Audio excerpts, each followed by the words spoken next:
মার্কিন president Donald ট্রাম্পের হামলার নির্দেশের পরপরই একের পর এক বিস্ফোরণে কেঁপে ওঠে ভেনেজুয়েলা। স্থানীয় সময় শনিবার ভোরে রাজধানী কারাকাস সহ আশপাশের এলাকায় 7টি বিস্ফোরণের বিকট শব্দ শোনা যায়। একই সঙ্গে আকাশে ধোঁয়ার কুণ্ডলী উঠতেও দেখা যায়। দক্ষিণাঞ্চলে একটি সামরিক ঘাঁটির কাছে বিস্ফোরণের পর দেশজুড়ে জরুরি অবস্থা জারি করা হয়েছে। এ ঘটনায় বিদ্যুৎ বিচ্ছিন্ন হয়ে পড়ে ওই এলাকা। বিস্ফোরণের পর আতঙ্কিত হয়ে রাস্তায় নেমে আসেন স্থানীয়রা। হামলার পাশাপাশি ভেনেজুয়েলার প্রেসিডেন্ট নিকোলাস মাদুরোকে স্ত্রীসহ গ্রেফতারের দাবি করেছেন ট্রাম্প। আটকের পরপরই তাদের ভেনেজুয়েলার বাইরে নেওয়া হয়।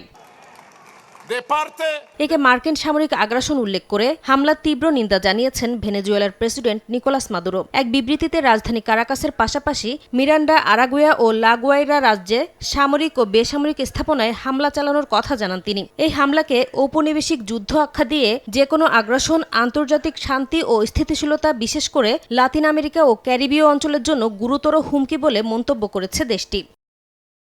ভেনেজুয়েলায় একাধিক বিস্ফোরণের ঘটনার পর জাতিসংঘ নিরাপত্তা পরিষদে জরুরি বৈঠক আহ্বানের দাবি জানিয়েছেন কলম্বিয়ার প্রেসিডেন্ট গুস্তাভো পেত্রো। সামাজিক যোগাযোগ মাধ্যম এক্সে দেয়া এক বিবৃতিতে আমেরিকান রাষ্ট্রগুলোর সংস্থা ওএসএস এর বৈঠকেরও আহ্বান জানান তিনি। যুক্তরাষ্ট্রের সঙ্গে কয়েক মাস ধরে ভেনেজুয়েলার উত্তেজনাপূর্ণ সম্পর্ক বিরাজ করছে। কারাকাস উপকূলে রণতরী মোতায়েন, সামরিক উপস্থিতি বাড়ানো, কঠোর নিষেধাজ্ঞা, প্রশান্ত মহাসাগর ও ক্যারিবীয় সাগরে মাদক পাচারের সঙ্গে জড়িত অভিযোগে 20টিরও বেশি নৌযানে হামলার মতো ঘটনা তা আরও ত্বরান্বিত করেছে। এমনকি ভেনেজুয়েলার প্রেসিডেন্ট নিকোলাস মাদুরোর বিরুদ্ধেও মাদক পাচারে জড়িত থাকার অভিযোগ করেছেন মার্কিন প্রেসিডেন্ট ডোনাল্ড ট্রাম্প।